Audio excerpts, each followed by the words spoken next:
G'day, my name is Matthew Hartley and I'm here for the Rational News. Now the question we're going to ask right now is, when did the Greens turn yellow? That is intended to be a bit provocative, but I'll tell you, I've been a fan of the Greens for a long time. The Greens came to prominence in Australia largely off the back of the work of people like Bob Brown in the forests in Tasmania. You can't really see the Greens, though, as being a prominent forest activist party right now. They've gone not just mainstream, but almost kind of commercial.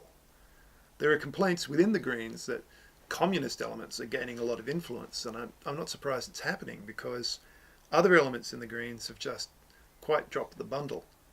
Consider this: the leader of the Greens right now is Senator Richard Di Natale. He is the member for the inner city suburb of Sydney. That's about as far as you can get from the forests in Australia without going to live in the sea. And if you consider what sort of person lives in a place like that, the only way you could be somewhere more unnatural is if you were the Member of Parliament for the Moon.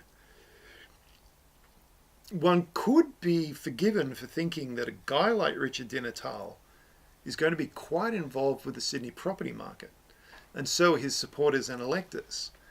So one would not be surprised to find such people perhaps not being quite so solidly against unsustainable population growth.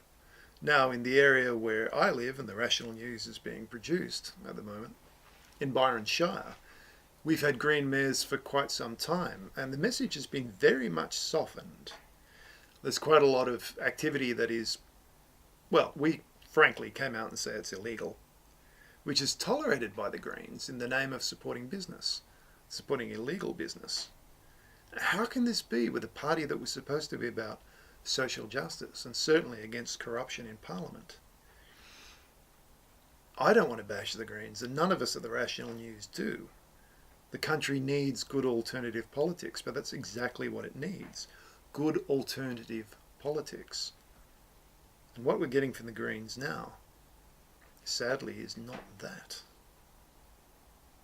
My name is Matthew Hartley, and if you look at the property portfolios of members of Parliament, then you just might find the Rational News. I'll be seeing you soon, I hope.